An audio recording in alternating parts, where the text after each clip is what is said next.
Turma, sejam bem-vindos a mais uma aula de Química. Na aula de hoje a gente vai estar trabalhando aí a nomenclatura dos éteres. Então vamos só recapitular o que é um éter mesmo. Quando é que a gente vai identificar um éter dentro da cadeia carbônica? Quando a gente tiver um oxigênio entre carbonos, eu vou representar aqui o resto da cadeia carbônica com esse R e o resto da cadeia carbônica do lado esquerdo com esse outro R. Quando eu tiver um oxigênio entre carbonos dentro da cadeia carbônica, então a gente tem aí uma função orgânica do tipo éter, certo? Até aqui tranquilo, vocês já conheciam essa função orgânica e aí na aula de hoje a gente vai ver como que a gente dá a nomenclatura, então, desse éter. Galera, a gente já sabe que as nossas nomenclaturas são, digamos assim, definidas por um órgão internacional chamado de IUPAC. A IUPAC é a União Internacional de Química Pura e Aplicada e ela define essas regras, define esses padrões para que o mesmo determinada substância que é estudada aqui no Brasil, a gente possa ter certeza absoluta que é a mesma estudada em qualquer parte do mundo, certo?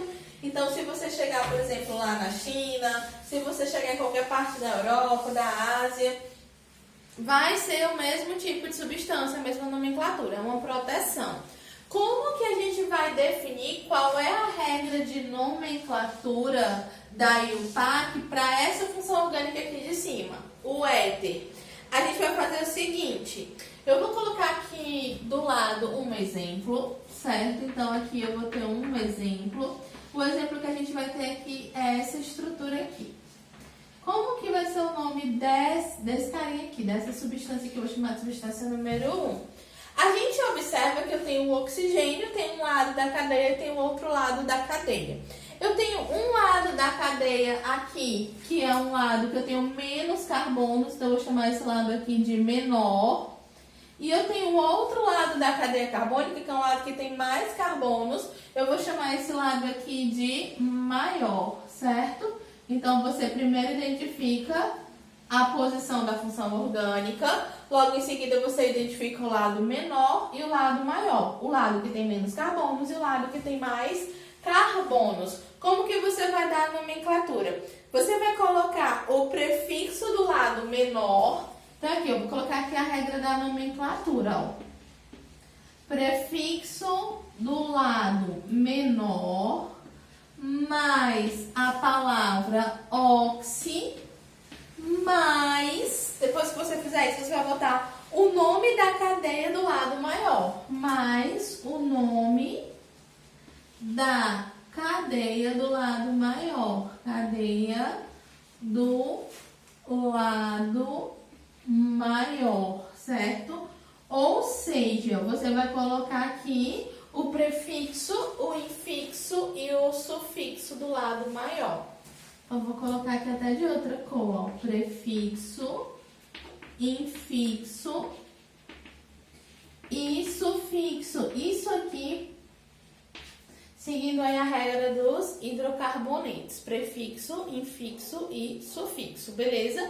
Essa daí, galera, é a nomenclatura do éter. Então, vamos seguindo aqui essa regra da IUPAC, vamos dar a nomenclatura desse exemplo aqui. Então, primeiro de tudo, o primeiro passo, identifiquei a função orgânica. Oxigênio entre carbonos, éter. Identifiquei o lado menor, identifiquei o lado maior. Então, vou colocar o prefixo do lado menor. No lado menor, eu tenho quantos carbonos? Um carbono apenas. Então, qual é o prefixo para um carbono?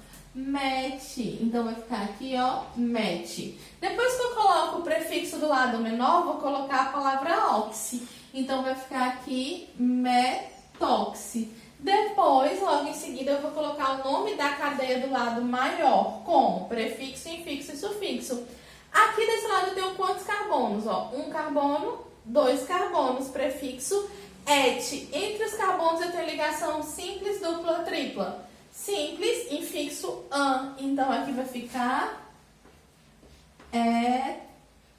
etano. O nome desse éter é metoxietano. Essa nomenclatura segundo a IUPAC. respeitando aí as regras da IUPAC. Só ajustar aqui para que vocês consigam enxergar tudo certinho.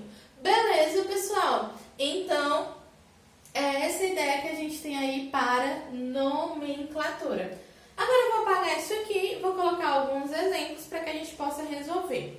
O primeiro exemplo que eu vou colocar foi uma atividade aí do livro que a gente fez, está no livro 10, frente B, questão aí de número 1, certo? E aí nessa questão de número 1, ele vai falar pra gente sobre os tipos de anestésicos, ele fala um pouco sobre a história aí dos anestésicos. Quem não leu ainda essa questão, vale muito a pena ler, beleza? Então você vai lá e dá uma lida na questão, vale muito a pena, assim, a título de informação mesmo. Porém, no final desse texto, ele traz pra gente o seguinte, ele diz assim, ó, a gente tem uma substância que é o etoxietano. Ele fala pra gente, nessa questão, vou chamar aqui até de exemplo 2, ele diz que tem uma substância que é o etoxietano. E aí ele pede para que a gente monte a estrutura dessa substância. Galera, vamos lá então, ó. Lado menor, et. Et são quantos carbonos? 2. Então, do lado menor eu tenho 2 carbonos, tá aqui. Logo depois, oxi é a posição do oxigênio. Então, aqui do lado eu tenho oxigênio. E do outro lado eu tenho et também. Então, quer dizer, professora, que dos dois lados é a mesma quantidade de carbono? Sim, nesse exemplo sim. Então, aqui a gente tem, ó, outro carbono e outro carbono. Infixo ligação simples, O, então eu vou completar tudo com hidrogênios. Tudo que estiver faltando para completar a tetravalência do carbono. Aqui estão faltando 3 ligações CH3, aqui 2 CH2, aqui 2 CH2 e aqui 3 CH3. Aqui a gente tem a estrutura do etoxietano. É o que responderia a questão de número 1 aí do para construir. Dessa página, da página aí 25, beleza, pessoal? Galera, agora a gente vai montar outros exemplos com éteres, beleza? Eu vou colocar aqui alguns exemplos pra gente montar aí a nomenclatura. Vou apagar aqui. Por exemplo, a gente poderia ter isso aqui. Vou colocar aqui como exemplo número 3. Então, a gente tem essa estrutura e precisa dar a nomenclatura dela. CH3-O-CH3. Então, aqui já identifiquei que é um éter, oxigênio entre carbonos. Tem a mesma quantidade de carbonos, então tranquilo. Um carbono, met. Oxi, metoxi, metano. Beleza, pessoal? Metoxi, metano. Vamos colocar, então, um outro exemplo para que a gente possa dar aí a nomenclatura. Eu vou chamar aqui de exemplo número 4. Vamos colocar aqui essa estrutura. 1, 2, 3, oxigênio. 1, 2. Então, identifiquei o oxigênio entre carbonos, identifiquei o éter. Próximo passo. Cadeia carbônica, lado menor e lado maior. Aqui eu tenho quantos carbonos? 2, então aqui é o lado menor. Aqui eu tenho quantos carbonos? 1, 2, 3. Aqui eu tenho o lado maior. Como que vai ficar a nomenclatura dessa substância? Lado menor, et, 2 carbonos. Então vai ficar et. Logo depois, a referência ao oxigênio, oxi, etoxi. Logo depois, a cadeia maior, 1, 2, 3, prop, ligação simples entre carbonos, an, e sufixo o. Então, aqui a gente tem o etoxipropano. Beleza, pessoal? Se vocês tiverem alguma dúvida sobre nomenclatura de éteres, envia para mim a dúvida que a gente vai tirar todas elas, beleza? Lembrando que esse assunto também vai ser assunto da nossa AC2. Até a próxima aula. Tchau, tchau!